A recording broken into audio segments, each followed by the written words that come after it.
ముందుగా నిందా సినిమా మా హీరో మనకి హ్యాపీ డేస్ నుంచి కొత్త బంగారు లోకం అవన్నీ ఒక ఎత్తు, ఈ సినిమా ఇంకో ఎత్తు అని చెప్పడం ఎటువంటి సందేహం లేదు. మేము సినిమాలో చేసామని చెప్పడం లేదు, సినిమా చూసిన తర్వాత ప్రతి ఒక్కరూ చెప్తారు. దాని తర్వాత ఆయనకి ఒక ప్రాబ్లం, ఒక ఫ్రాక్చర్ అయింది షూటింగ్లో.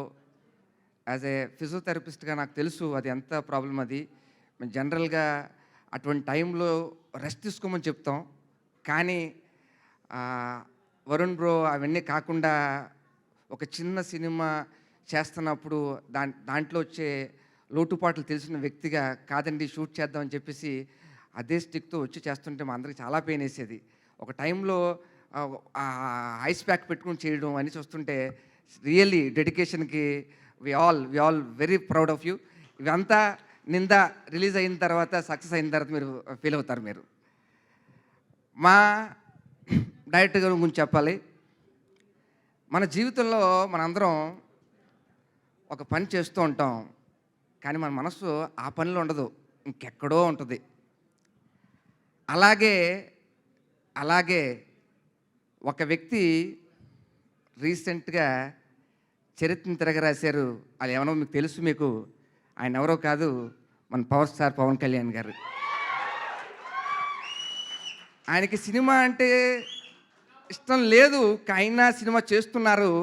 కానీ ఆయన ఇష్టం ప్రజాసేవ. అలాంటి ఎంతోమంది ఆయనకి ఇన్స్పిరేషన్. అలాంటి ఇంకొక వ్యక్తే మా డైరెక్టర్ గారు. ఎందుకన్నానంటే ఆయన బ్యాక్గ్రౌండ్ నాకు తెలీదు.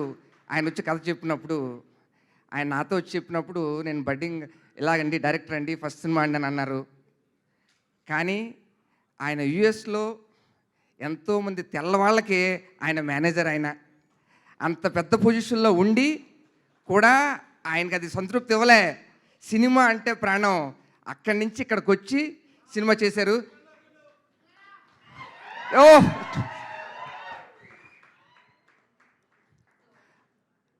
జీవితంలో దేవుణ్ణి నమ్ముకుంటే అంతే మంచి జరుగుతుంది అని చెప్పుకోవడానికి ఒకే ఒక ఉదాహరణ మా నిఖిల్ అన్న. స్వామి రారా అన్నాడు, సూపర్ హిట్. తర్వాత Karthikeya hit, Karthikeya 2 pan India. So దేవుణ్ణి నమ్మండి, దేవుణ్ణి నమ్ముకుంటే మంచిగా జరుగుతుందని చెప్పడానికి మన పాన్ ఇండియా స్టార్ నిఖిల్ అన్న, ఆల్ ది వెరీ బెస్ట్ అన్న. Thank you so much. ఇక్కడికి వచ్చి మా టీంని అందరినీ బ్లెస్ చేయడానికి వచ్చినందుకు వీఆర్ సో హ్యాపీ. సో అలాగ మా డైరెక్టర్ గారు కూడా అంత పెద్ద బ్యాక్గ్రౌండ్ ఉండి ఇక్కడికి వచ్చి సినిమా మీద ప్యాషన్తో నిందా సినిమా చేయడం జరిగింది. ఆయన అనుకున్నది సాధించాలని చెప్పేసి ప్రతిరోజు ఫ్యామిలీ, దీపా గారు ఫ్యామిలీ మొత్తం అందరూ కూడా తోడుండి మొత్తం మేము షూట్ చేస్తున్నాం తప్పించి ఆ షూటింగ్లో లేదు, ఒక ఫ్యామిలీ అంటుంటున్నాం కదా. నిజంగా సూర్య గారు, మన సీనియర్ యాక్టర్ సూర్య గారు ఉన్నారు. ఆయన ఎప్పుడు ఎవరికి అంటే ఆయన చాలా ఫీల్ అయ్యారు అనమాట ఆ బాండింగ్ అంతా చూసి. We are so happy. మాకు ఈ షూటింగ్ చేస్తున్నప్పుడు చాలా మూమెంట్స్ ఉన్నాయి. We are very happy. మా టీం మెంబర్స్ కానీ, మన మ్యూజిక్ అద్భుతంగా ఉంది. శాంతు అనకన్నా ఓంకార్ అంటే బెస్ట్ ఏమో. ఓంకార్ నల్లారి నుంచి సూపర్ నుంచి మ్యూజిక్. నమ్మ రమేష్ బాయ్ వెరీ గుడ్, వెరీ హ్యాపీ మీతో వర్క్ చేయడం. ఎడిటర్ గారికి, అనిల్ గారికి, ప్రతి ఒక్కరికి, టీంలో ఉన్న ప్రతి ఒక్కరికి కూడా కంగ్రాచ్యులేషన్ అడ్వాన్స్గా చెప్తున్నా. లాస్ట్ అండ్ లీస్ట్గా ఒకటి చెప్తున్నా. మన ఇందాక లిరిక్స్లో మీరు అందరూ అబ్జర్వ్ చేశారు లేదో, ఒక లిరిక్ ఉంది దీంట్లో, సత్యాన్ని శోధించాలి, సాక్ష్యాన్ని సాధించాలి, మనకున్న నిందలను చెరుపుకోవాలి, ఈ సినిమాని పెద్ద హిట్ చేయాలి.